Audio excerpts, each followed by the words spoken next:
Hello, everybody, and welcome back to another episode of Astrological Intentions. I am your host, Alex Reevy, along with the sightful surgeonee herself, Sandy Reevy. Hi, everyone. Aye. It is episode 381, week of November 10th. Let's get right into it. In the transits, we start off with November 11th, Tuesday, Jupiter stations retrograde. Share the wealth. And Wednesday the 12th, Mercury retrograde conjunct Mars. Aim lower now. And Sunday, November 16th, Sun trine Jupiter retrograde. Just turned retrograde. And then on the horizon, we just finished up the Talisman trunk show. We also have the Egypt retreat. And in our house, we're going to be discussing Sandy's DIY renovations. Stay tuned for this episode of Astrological Intentions. I say go do you. Now travel far, share your stories and earn your scars. It's you.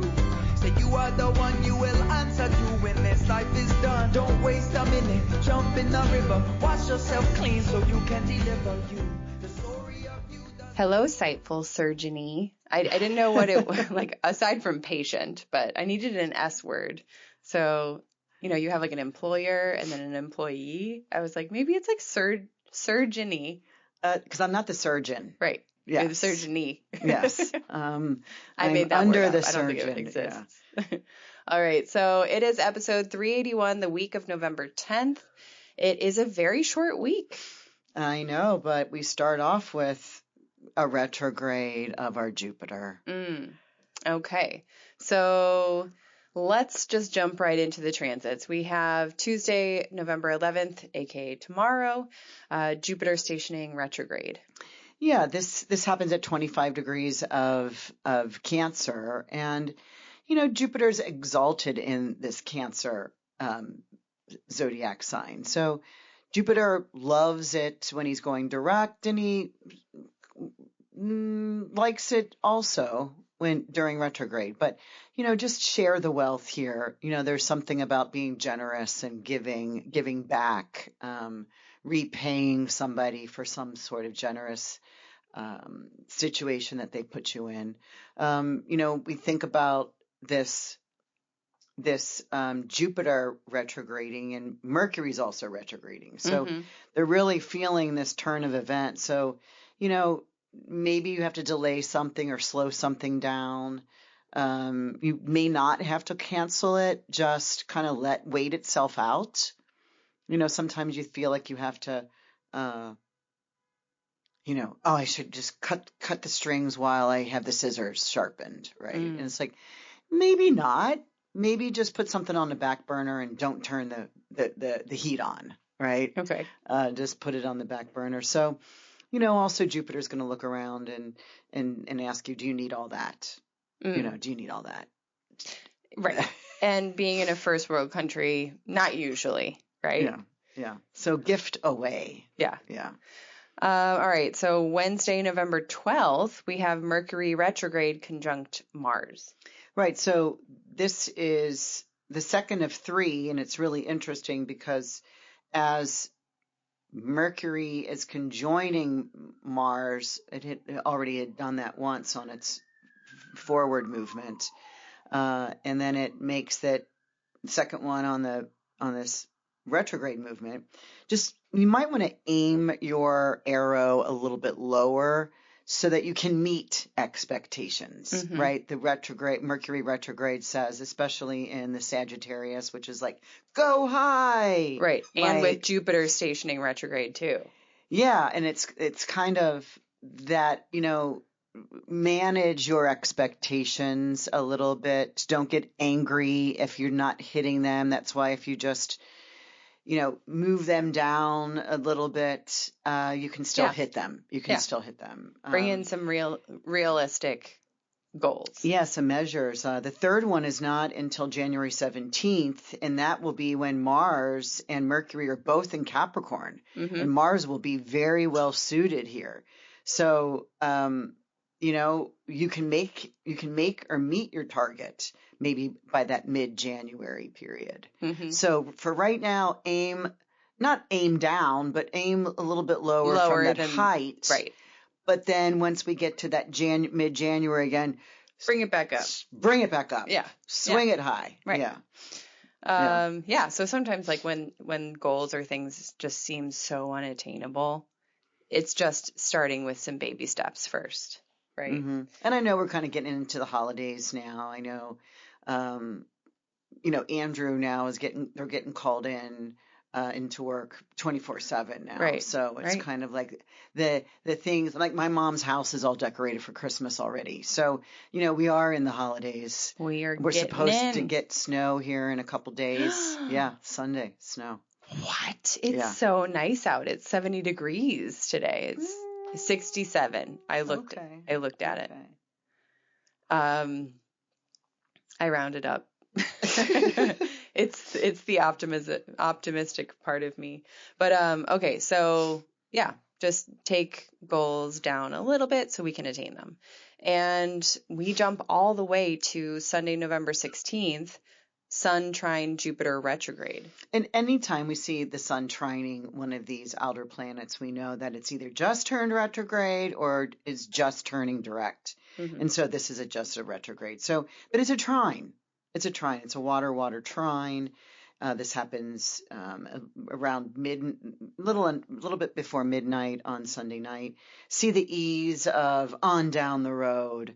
The retrograde says here through the very exalted Jupiter, hey, anticipate it down the road. Okay. Right? Not tomorrow, folks. Okay.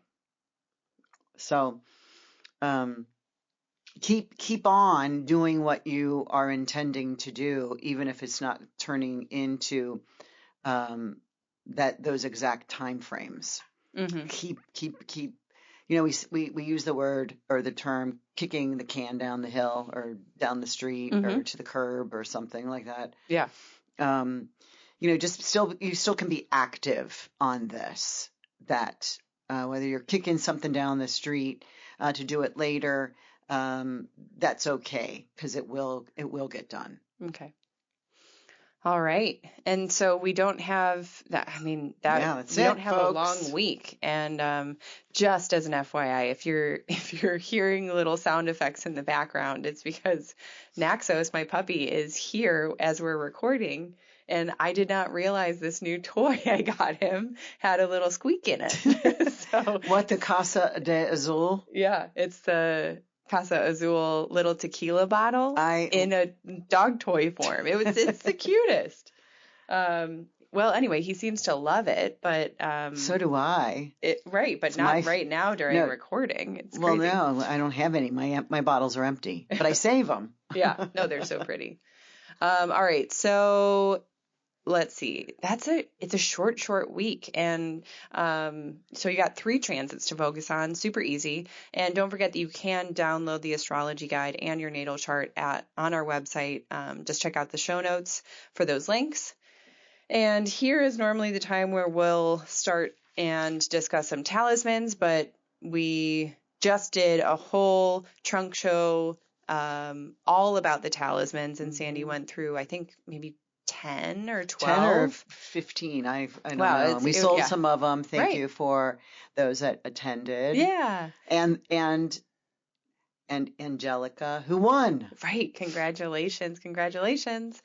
She's already picked out her talisman of choice, and actually it was really nice because I can do this. I looked at her chart. She had 2 that she wanted. And she asked me if I would look at a situation that is blooming and blossoming in her life, which one would work best to keep things, moving in the right direction. Okay. And so I gave her that information. Exciting. Yeah. Well, congratulations again. And we don't have a date for the next Trunk Show Talisman just yet, but you'll be the first to know here on the podcast. All right. So we're going to skip over talismans because we just gave a huge feature for each one, and you can watch the Talisman Trunk Show using the link in the show notes. And there are some new developments within the September 2026 Egypt retreat. Do you want to share any of those yet? No, not yet, because we're working them out. Okay. Yeah. And so don't forget, if you are interested, I just got another sign up or spot hold today. So Oh, good. we're getting pretty full for not really unveiling this retreat just yet. But all right. That brings us to our house, and I can't even believe like this is like the fastest week that we've had. So, and we're going to discuss, well, one, we should discuss why I called you the what did I call you? The sightful surgeony. Yeah, I made that word up. Because I'm having my eye surgery today. Yes. Yes. And so we're going right after we record this. I'm gonna be your chauffeur for show. Faux show, chauffeur. Yeah. And what we did want to discuss here in our house was the DIY renovations that we did a couple of weeks ago. And so let's talk about that, because that was super exciting. Yeah. We're renovating a house in Ohio that I will be moving into, and you, me, and Ashley. Yeah. I took the big U-Haul down, a 20 foot crammed to the top to the end, U-Haul down. And you followed in your car and she followed in my car. Mm-hmm. And so we had this little caravan, U-Haul caravan going down from Chicago to Cincinnati. Yep. And we arrived, and I thought, oh my gosh, this is going to take all day for the three of us to empty out this U-Haul. And it literally took less time for us to empty it than it did to pack it. Yep. So true. It was an hour, just the three of us hustling, one in and pushing things to the end and saying this goes in there, that goes there, that goes there. And so I was very impressed by that. So how long do you think it took us? An hour. Really? Yeah. Wow. Yeah. Cause that's so impressive. It really is impressive. I mean, and these were loaded boxes, and lots of them. Oh, yeah. Oh, the whole 15. It's a 20 foot. 20 foot U-Haul was packed to the brim. All the way to the end, to the top. Yeah. Because we had shelves in there that went all the way up 6 feet, all loaded. Yeah. Anyway, I thought, because my brother was coming over to knock down a wall. Mm-hmm. And I thought that we'd have to stop the U-Haul movement and get upstairs and start, using our hammers and Well, I don't think saws. You were initially intending that for us to do it. No, I wasn't. I didn't know how this was going to work. The idea was my brother was coming over to start knocking on some of these plaster, and this is plastered drywall from like the 1920s, right? No, the 50s. Oh, 50s. Sorry. I don't know. Most of our houses now are just being built with just drywall, right? And then you paint over the drywall. Mm-hmm. But this is plaster on top of the drywall, so everything got heavier and a lot harder to crack through. Right. So Greg started, click, click, click, click, click to look for where the electric is, look to see where the studs are, look to see where all the vents are, and started using the saw, the electric saw, and he said, okay, I have to go do another job now. And we're like, what do you expect from us by the time you get back? He's like, the wall to come down. And I'm like, okay, purposeful. I had a hacksaw. You had a hammer. We all had masks. Ashley had a hammer and a sledgehammer. And her nickname quickly became Smashly because she was just tearing through this stuff. We had our glasses on, our gloves, our masks. Yeah. It was like not even masks. They were like nearly respirators, right? They were like the 3M, very filtered masks. Where it had you would hook something to it. Yeah, it had the rubber rim around it, so you're just like sweating in the mask and it's fogging up the glasses. But yeah, so we did that all afternoon, and by the time we had it cleaned up, we had it thrown in my dad's pickup truck over the edge. Everything was clean. Greg shows up and is like, "Good job. Let's see if we can go further." And we did. Right. And then the next day we woke up and you guys were sledgehammering the ceramic tile that was around the fireplace and all the way to the front door.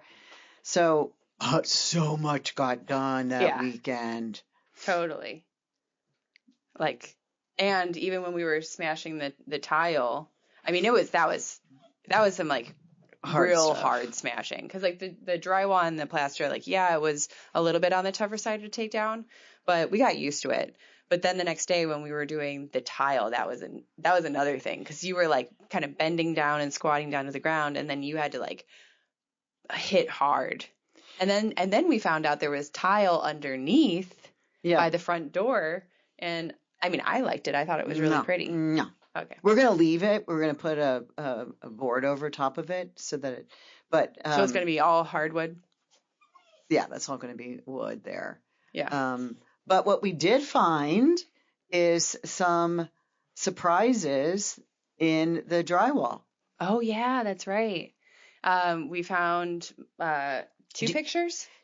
Two pictures and a cutout newspaper saying. Do you have that in your wallet? No. You took them out? Yeah, it's at my other desk. Yeah. I'm going to see if I have that, because keep talking. I have a picture of it. Yeah. I want you to read it. Okay. So you describe how we found it. So we're knocking down these walls, and I didn't even find it. Ashley found it. Mm-hmm. And Smashly. And she sees this picture, and it was taken in the 1960s. And of course, I'm familiar with these pictures because I would have been about 4 years old there. But it's not a picture of me. We don't know who it is. There is some writing on the back that says Aunt Marjorie and Clarence. And so I might want to do some research on that one day. But I don't have time now. No way. And then we found another picture. And then, of someone on a jet ski from like the 80s. And these are Polaroids too. Well, I mean, like the Polaroid was the 80s one with the jet ski, but then the other one was like the square picture with the white rim around that normally you would just like slip in with those little photograph holders that were like sticky. The corner. Yeah. The corner edges. And then there was a little clipping of the newspaper that says, "Whatever the menu, let it be served in pleasant, cool surroundings. May it be enjoyed in a spirit of easygoing camaraderie, with tensions and complaints and criticisms tabled for the nonce." So, right? And nonce means like for the time being. Mm-hmm. And it's a very dated word, because I couldn't find the meaning for a little while, and I'm Googling this. So usually it's like right away. Mm-hmm. You pull up the word, right? But it was, did you mean none? Or did you mean nuance? And NONCE just means for the time being. So, and we were going to a dinner party for birthday that evening. So we brought it with us, and you announced it as like a little sharing for the whole table. For the table. Mm-hmm. Well, for the two tables, because there was a huge amount of us. Yeah. But what, somebody said is, "Oh, Sandy, you should, put something in the wall." And so I was like, oh my gosh. And while I was there that weekend, you had already left, I had to make 3 talismans. And I made an extra bead. Oh, I didn't tell you? No. Oh, actually, I'm going to get up and get them, because I want to read them right now to you. Okay? Okay. So do we have to put this on hold?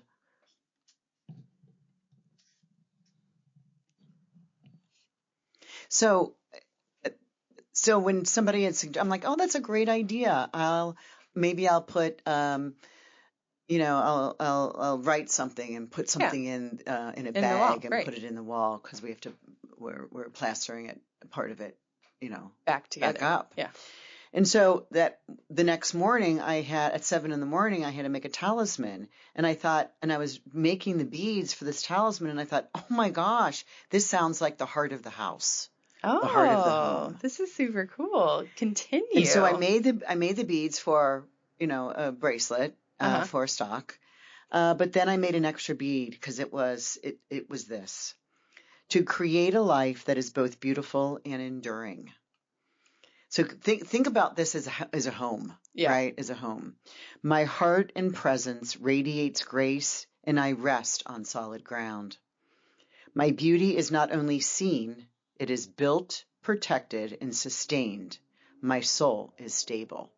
Wow. So that is a beautiful heart of that I had house. written this, weeks earlier, not thinking anything about putting a bead inside the wall of my home, right? Mm-hmm. So when I was making this, I'm like, my God, I'm going to make an extra one. And so I wrote it and put it in a little bag and then put it inside the wall. Did you put your name or anything? No, I didn't. Wow. But I still can because the wall's not plastered yet. Okay. So then the next, so at 11 a.m., I had to make another one. And I'm at the house. Yeah. And these are the three that I had to make that day while I'm in the house by myself, so I had to stand up because there really wasn't any table or chair scenario going on. I was standing by standing at a shelf. Okay. Making beads. Gotta do what you gotta do. So check out this one and listen to this as if it was the home, right? Uh-huh. To honor the balance of what I hold and what I share. I share my gifts with grace, knowing that love and prosperity return to me in perfect measure. I am both the keeper and the giver of beauty. Yeah. For a new home. These are really wonderful. So I had this idea that, I almost feel like I need to make an extra bead on anything that would sound like you would want to put it in your car, or you would want to put it in your home, or bury it out back, or put it in your garden somewhere, right? Because it's what I'm doing.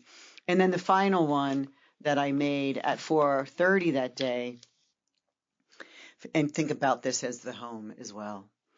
To renew through steady emotions, allowing love to bloom. I honor my need for stability while embracing the beauty of transformation. My creative spirit is a vessel of healing, joy, and renewal. Because this house is getting renovated, right? So this transformation is going from a 1954 home into now a designer home of the 2025. Right. So this again holds that energy. So I'm really digging that this is going in the wall of the home. Yeah, no, I think that's really cool. Yeah. And you get to have that little bit of history. I think you should at least sign your name or something and just so that they're not wondering what the heck is this? Well, no, what I did put is the date, the time, and the aspects. So somebody will know that it's astrology based. Someone. Well, I mean, yeah. It's like the Da Vinci Code. They'll have to figure out. I mean, that would be pretty fun too. Well, anyway, I think that's just so cool. It's been so fun to be a part of those renovations and see how this house is really blossoming. We're not done yet. All right. Well, thank you everybody for listening in to this episode of Astrological Intentions. We will see you all next week. Bye-bye. Bye, everyone. I say go do you. Now travel far, share your stories and earn your scars. It's you. Say you are the one you will answer to when this life is done. Don't waste a minute, jump in the river. Wash yourself clean so you can deliver you. The story of you, the story